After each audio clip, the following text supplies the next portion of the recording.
Hi friends, আসসালামু আলাইকুম। আরও একটি স্পেশাল ভিডিও নিয়ে আপনাদের সামনে উপস্থিত হলাম। আজকের এই ভিডিওতে আমি আপনাদের দেখাবো কীভাবে এই ধরনের মিনিমাল লোগো ডিজাইন করবেন। এই ধরনের প্রফেশনাল মিনিমাল লোগো ডিজাইন কিন্তু আপনি ইলাস্ট্রেটরের মাধ্যমে খুব সহজেই করতে পারবেন। আপনি যদি ইলাস্ট্রেটরের বেসিক হয়ে থাকেন তাহলে ভিডিওটি আপনার জন্য খুবই গুরুত্বপূর্ণ হবে। ভিডিওটি মনোযোগ সহকারে দেখুন। আপনার পিসি বা ল্যাপটপে অ্যাডোবি ইলাস্ট্রেটর সফটওয়্যারটি ইনস্টল করে নেবেন। তো ইনস্টল করার পর এটাকে ওপেন করে নিতে হবে। তো ওপেন করার পর আপনাদের সামনে এরকম আসবে। তো এরকম আসার পর এখান থেকে একটা পেজ সাইজ সিলেক্ট করবেন, অর্থাৎ ইমেজ সাইজ। এখান থেকে আপনার পছন্দ অনুযায়ী একটা ইমেজ সাইজ নিয়ে নেবেন। তো এখন হচ্ছে আমাদের ফিল্ড কালারটি অফ করে নিতে হবে, কারণ হচ্ছে আমরা একটা মিনিমাল লোগো ডিজাইন করব, শুধুমাত্র আমাদের স্ট্রোক কালার দরকার হবে। তো দেখেন এটাকে কিন্তু আমরা অফ করে দিলাম। এখান থেকে আপনার স্ট্রোক হোয়াইট 1-এ নেবেন। এখন এখান থেকে আমাদের ইলিপস টুলটি সিলেক্ট করে দিতে হবে। তো এখান থেকে আমাদের একটা ইলিপস ড্র করে নিতে হবে। আপনি অল্টার শিফটে প্রেস করে ধরে এরকম একটা ইলিপস টুল ড্র করে নেবেন, অর্থাৎ একটা সার্কেল শেপ ড্র করে নেবেন।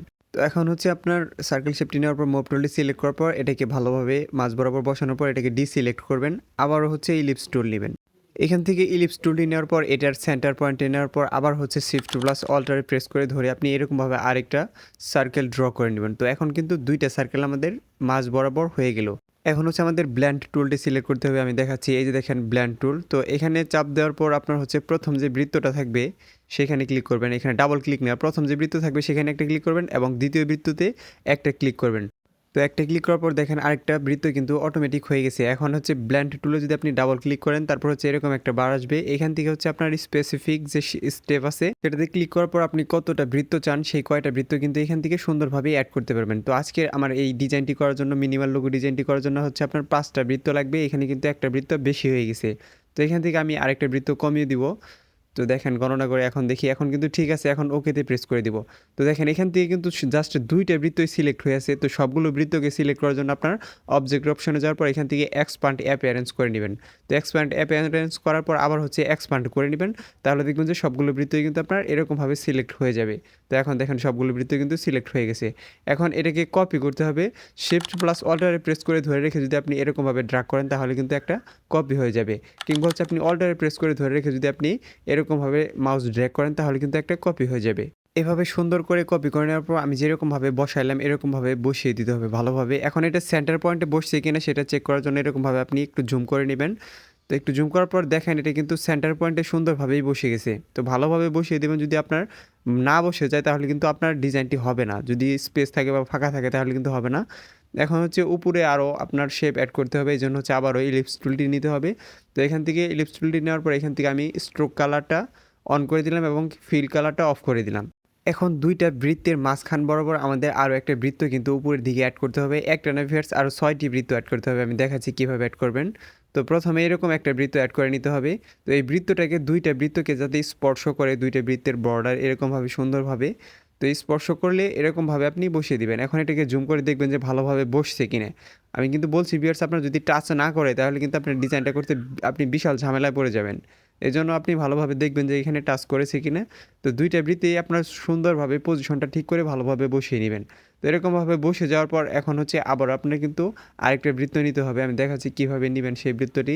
এখন হচ্ছে আপনার মুভ টুলটি সিলেক্ট করবার এটাকে ডিসিলেক্ট করতে হবে সর্বপ্রথম। তো এই যে দেখেন ডিসিলেক্ট হয়ে গেল। এখন আবারও ইলিপস টুলে যাবেন। এখান থেকে সেন্টার পয়েন্টে আসার পর আরেকটা বৃত্ত আপনি শিফট প্লাস অল্টারে প্রেস করে এরকমভাবে ড্র করে নেবেন। এটাই কিন্তু আপনার 2টা বৃত্তকে স্পর্শ করবে, অর্থাৎ দেখেন উপরের যে আপনার বৃত্তর লাইনটা আছে সেটাকে কিন্তু সুন্দরভাবে স্পর্শ করেছে। এটাকে ঝুম করে দেখবেন যে আপনার এটাকে সুন্দরভাবে স্পর্শ করেছে কিনা, অর্থাৎ 2টা বৃত্তকে ভালোভাবে স্পর্শ করেছে কিনা। তো দেখেন এটা কিন্তু ভালোভাবে স্পর্শ করেছে। এখন এই 2টা বৃত্তকে আমাদের সিলেক্ট করতে হবে, তারপর কিন্তু এটাকে কপি করতে হবে। আমি দেখাচ্ছি। তো এইভাবে সিলেক্ট করার পর অল্টারে প্রেস করে ধরে রেখে যদি আপনি এরকমভাবে মাউসটা ড্র্যাগ করেন তাহলে কিন্তু আরেকটা কপি হয়ে যাবে। তো এই বৃত্তটাকে সুন্দর করে এই পজিশন অনুযায়ী বসিয়ে দিতে হবে। আমি যেভাবে বসাইছি এইভাবে যদি আপনি বসিয়ে দেন, দেখেন এখানে কিন্তু একটু ফাঁকা রয়েছে। তো এরকম ফাঁকা থাকলে কিন্তু আপনার সুন্দরভাবে আপনি ডিজাইনটা করতে পারবেন, অর্থাৎ আপনার প্রত্যেকটা বৃত্ত যাতে টাচ করে সেরকমভাবে আপনার বসাতে হবে। এখন এটাকেও কপি করতে হবে। আপনি অল্টারে প্রেস করে ধরে রেখে যদি মাউস ড্র্যাগ করেন তাহলে কিন্তু আরেকটা কপি হয়ে যাবে। তো এখন এটাকে সুন্দরভাবে পজিশন দেখে ভালোভাবে বসিয়ে দিতে হবে।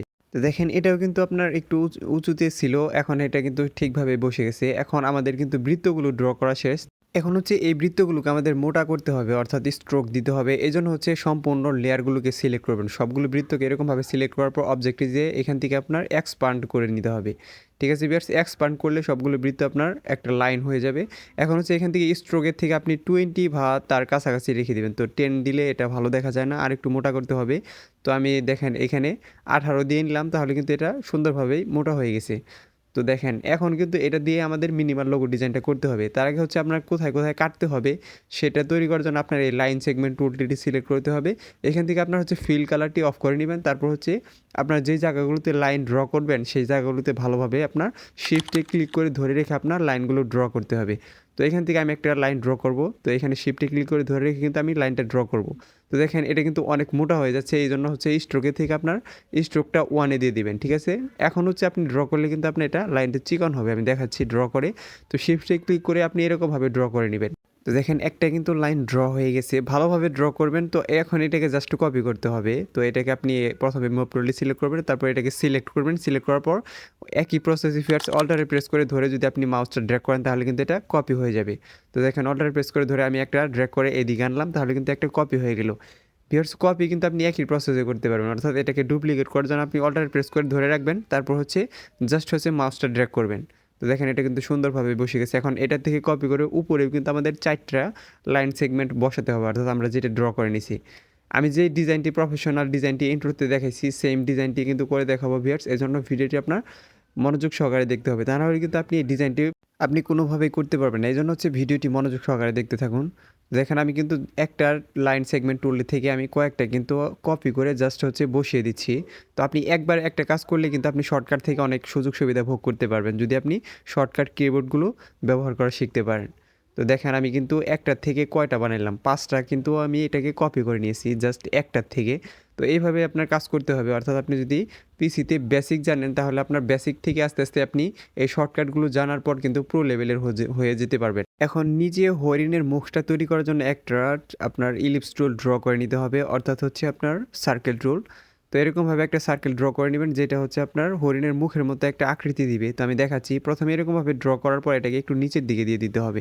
আমি যেই প্রসেসগুলো করতেছি বাস এই প্রসেসগুলো যদি আপনি স্টেপ বাই স্টেপ ফলো করেন তাহলে অবশ্যই খুব সহজে আপনি একটা এইরকম মিনিমাল লোগো ডিজাইন কিন্তু করতে পারবেন, অর্থাৎ একটা প্রফেশনাল ডিজাইন খুব সহজেই করতে পারবেন। তো এখন এগুলা বসানোর কারণ হচ্ছে যে আমরা যে ছোটো যে শেপগুলো বসাইতেছি এখন এগুলো কিন্তু আপনার হচ্ছে এই হরিণের যে ডিজাইন, অর্থাৎ ভিতরের ডিজাইন এবং বাইরের ডিজাইন কোন অংশটুকু আমাদের কেটে ফেলে দিতে হবে এবং কোন অংশটুকু রাখতে হবে এই জন্য কিন্তু করলাম। এখন কিন্তু সম্পূর্ণ লেয়ারগুলোকে সিলেক্ট করার পর আপনার এক্সপান্ড করে নিতে হবে। তো এক্সপান্ড করার পর আমাদের এখান থেকে শেপ বিল্ডার টুলে থেকে আমাদের এই ডিজাইনটি কমপ্লিট করতে হবে। তো দেখেন এক্সপান্ড হওয়ার পর কিন্তু এটা জায়গায় জায়গায় ডট এসে গেছে। তো এরকমভাবে আপনার যদি শেপ বিল্ডার টুলটি সিলেক্ট করার পর এরকমভাবে ড্র করেন, দেখেন বাইরের অংশটুকু কিন্তু কেটে গেছে। তো শেপ বিল্ডার টুলটি সিলেক্ট করার পর আপনি এরকমভাবে অল্টারে ক্লিক করে কিন্তু আপনার এরকমভাবে ড্র করলে কেটে যাবে। আর অল্টারে ক্লিক না করলে কিন্তু আপনার ড্র হবে, অর্থাৎ আমি এখন কিন্তু অল্টারে চেপে ধরে রেখে এরকমভাবে ড্র করতেছি এটা কাটার জন্য। মানে আপনি অল্টারে ক্লিক করে ধরে রাখবেন, তারপর হচ্ছে এইগুলোর উপরে যতটুকু অংশ কাটবেন মাউস ড্র করবেন, অর্থাৎ মাউস ড্র্যাগ করলে কেটে যাবে যেই অংশটুকু আপনি কাটতে চান। তো দেখেন নিচের অংশটুকু কিন্তু আমাদের কেটে গেছে। তো এরকমভাবে ভালোভাবে আপনার বাড়তি অংশগুলো সুন্দরভাবে কেটে দিতে হবে, অর্থাৎ আপনার যে অংশটুকু প্রয়োজন সেই অংশটুকু আপনি রেখে দিবেন এবং বাড়তি যে অংশগুলো আছে সেই অংশগুলো আপনি অল্টারে প্রেস করে ধরে রেখে এরকমভাবে ড্র করলে কেটে যাবে। তো দেখেন আমি অল্টারে প্রেস করে ধরে রেখে কিন্তু এই অংশটুকু কেটে দিলাম। এইভাবে আপনার ধীরে ধীরে সম্পূর্ণ প্রসেসগুলো কিন্তু করতে হবে, আর এই প্রসেসগুলো আপনার মনোযোগ সহকারে করতে হবে।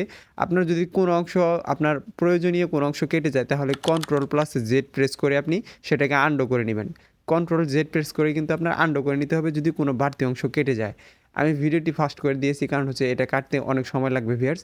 তো এইভাবে আপনার অল্টারে প্রেস করে কেটে নেবেন এবং আপনি যদি কোথাও অ্যাড করতে চান তাহলে ড্র করে নিলেই হবে। তো দেখেন আমি ড্র করে নিতেছি, তাহলে কিন্তু এটা অ্যাড হয়ে যাচ্ছে, অর্থাৎ ড্র করলে আপনার অ্যাড হবে, আর যদি আপনি অল্টারে প্রেস করে ড্র করেন তাহলে কিন্তু কেটে যাবে। তো দেখেন আমি কিন্তু ভালোভাবেই আপনার হরিণের একটা সুন্দর ডিজাইন কিন্তু এখান থেকে দিয়ে দিতেছি। তো এইভাবেই কিন্তু আপনার ড্র করে আস্তে আস্তে কিন্তু আপনার ডিজাইনগুলো করতে হবে, আর এটা কিন্তু অনেক প্রফেশনাল একটা ডিজাইন, সহজেই কিন্তু আপনি বুঝতে পারবেন না যদি ভিডিওটি মনোযোগ সহকারে না দেখেন। তো দেখেন এখন কিন্তু প্রায় আমাদের কাজটা শেষ, কিন্তু তারপরে এটাকে প্রফেশনাল ডিজাইন দেওয়ার জন্য আমাদের অনেকগুলো কাজ আরও বাকি রয়েছে, সেই কাজগুলো করতে হবে। তো দেখেন হরিণের যে উপরের যে আপনার মাথা থাকে, শিং থাকে, সেগুলো কিন্তু আমাদের এখান থেকে শেপ তৈরি হয় না, অর্থাৎ স্পেস বের হয় না, আর সব জায়গায় কিন্তু স্পেস আছে। তো সেই কাজটা করার জন্য প্রথমে আপনার সবগুলো লেয়ার থেকে আমাদের আনগ্রুপ করে নিতে হবে। তো প্রথমে আমরা এটা সিলেক্ট করলাম। এটা সিলেক্ট করার পর আপনার মাউসের রাইট বাটনে ক্লিক করলে কিন্তু আপনার এরকম একটা প্যানেল আসবে, সেখান থেকে আনগ্রুপ করে নেবেন। আপনার যতবার গ্রুপ থাকবে, আনগ্রুপ চাইবে ততবার কিন্তু আনগ্রুপ করে নেবেন। তো এরকমভাবে উপরের যে 4টা আপনার শিংয়ের মতো আছে সেইটাকে আপনার আনগ্রুপ করে নিতে হবে। এরকমভাবে সুন্দরভাবে আনগ্রুপ করে নেবেন। মাউসের রাইট বাটনে ক্লিক করে আপনার আনগ্রুপের অপশন আসবে। তো যখন গ্রুপ লেখা আসবে তখন কিন্তু আপনি এটাকে আর গ্রুপ করবেন না, জাস্ট আনগ্রুপ যখন আসবে তখন আপনি আনগ্রুপ করে নেবেন। তো দেখেন আমাদের কিন্তু আনগ্রুপ করা শেষ। এখন এইখান থেকে আমাদের আনগ্রুপ করতে হবে এটাকে। এটাই কিন্তু আমাদের দরকার হবে। অর্থাৎ এখন যেটা থেকে আনগ্রুপ করতেছি এইটা, এবং কি এর আগে যেটা করলাম সেটা। তো এভাবে আনগ্রুপ করার পর আমাদের শিফটে ক্লিক করে ধরে রেখে এইটা এবং হচ্ছে যে এই পাশে আরেকটা যে শেপ আছে সেটাকে সিলেক্ট করতে হবে। তো এই যে এটাকে, তো এইভাবে সিলেক্ট করার পর আমাদের এখান থেকে হচ্ছে কি পাথ টুলটি খুঁজে বের করতে হবে। তো অবজেক্টে যাওয়ার পর এই যে পাথ টুলটিতে যাবেন, এখান থেকে এই যে দেখেন যে অফসেট পাথ, এখানে ক্লিক করবেন। তো এখানে ক্লিক করার পর দেখেন এই যে স্ট্রোক কিন্তু পিটি আপনার 10 আছে। এখান থেকে আপনার যদি একটু কম বেশি করতে হয় তাহলে আপনি একটু কম বেশি করে নেবেন। তো এখান থেকে আমি দেখেন 11 করে নিলাম। তো 11 করে নেওয়ার পর এটাকে ওকে দিয়ে দিলাম। তো 11 করার পর ওকে দেওয়ার পর কিন্তু এরকম হয়ে গেছে। তো এরকম হয়ে যাওয়ার পর আপনার হচ্ছে সিলেক্ট করার পর শেপ বিল্ডার টুলটি সিলেক্ট করলে কিন্তু আপনার এরকম আসবে। তো এখন হচ্ছে অল্টার প্রেস করে ধরে রেখে আমি এরকমভাবে ড্র করতেছি। দেখেন একটা কিন্তু শেপ তৈরি হয়ে গেছে এবং কি স্পেস কিন্তু বের হয়ে গেছে। অর্থাৎ অল্টারে চেপে ধরে যদি আপনি ড্র করেন তাহলে কিন্তু কেটে যাবে। তো এই জন্য কিন্তু আমি অল্টারে ড্র করে এখানে থেকে কিন্তু এখন একটা স্পেস কিন্তু বের করে নিলাম। তো দেখেন এখন কিন্তু প্রফেশনাল ডিজাইনটি আমাদের হয়ে গেছে। এখন এটাকে কালার দিতে হবে, 3D ডিজাইন দিতে হবে। তো এখন সবগুলোকে সিলেক্ট করার পর এখান থেকে আপনি কালার অপশন থেকে আপনার পছন্দ অনুযায়ী কালারটা দিয়ে নেবেন। তো কালার দেওয়ার পর এখন এটাকে প্রফেশনাল 3D ডিজাইন দেওয়ার জন্য আপনার একটু ওয়েবসাইট ব্যবহার করতে হবে। সেই ওয়েবসাইটটি আপনি কীভাবে ব্যবহার করবেন সেটা দেখেছি। তার আগে এটাকে পিএনজি আকারে এক্সপোর্ট করে নিতে হবে। এই জন্য এক্সপোর্টে যাওয়ার পর এক্সপোর্ট অ্যাসে যাবেন, এখান থেকে একটা নাম দিয়ে দিবেন এটার। তো এখান থেকে আমি জাস্ট একটা নাম দিয়ে দিতেছি। তো নাম দেওয়ার পর এখান থেকে আপনার ফরম্যাট সিলেক্ট করতে হবে, অর্থাৎ আমাদের পিএনজি সেভ করতে হবে যাতে ব্যাকগ্রাউন্ডে কিছু না থাকে। তো এই যে দেখেন পিএনজি সেভ করার পর এক্সপোর্টে ক্লিক করে দিলে আপনার এরকম আসবে, তারপর ওকেতে প্রেস করে দিবেন। এখন কিন্তু এটা পিএনজি আকারে সেভ হয়ে গেছে। এখন এটাকে আপনার 3D ডিজাইন দেওয়ার জন্য আপনার একটা ওয়েবসাইট ব্যবহার করতে হবে। তো এখানে গিয়ে লিখবেন হচ্ছে ফটোপিয়া। তো ফটোপিয়া লিখে সার্চ করার পরে এই যে দেখেন আপনাদের সামনে প্রথম যে ওয়েবসাইটটা আসবে সেটাতে যাবেন। এখান থেকে হচ্ছে টেমপ্লেটসে ক্লিক করবেন, অর্থাৎ আমাদের একটা পিএসডি ফাইল ব্যবহার করতে হবে। এখান থেকে যে আপনার টেমপ্লেটসগুলো আছে এখান থেকে এই যে দেখেন 3D মকআপ, এই পিএসডি ফাইলটি আপনারা ক্লিক করে দেওয়ার পর এখানে ক্লিক করে দিবেন।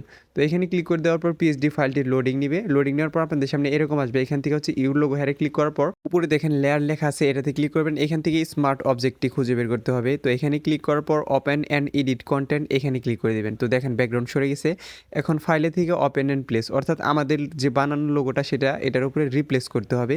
এই জন্য ওপেন অ্যান্ড প্লেসে ক্লিক করার পর এই যে আমরা যে লোগোটা তৈরি করছিলাম সেটা কিন্তু এই যে এটা, এখানে ডাবল ক্লিক করে দিলে আপনার এটা কিন্তু এখানে অ্যাড হয়ে যাবে।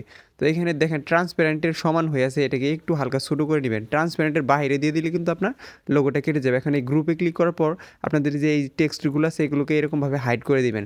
তো দেখেন এখন শুধু আমাদের লোগোটা আছে। এখন ফাইলে ক্লিক করার পর সেভ স্মার্ট অবজেক্টে একবার ক্লিক করে দিবেন।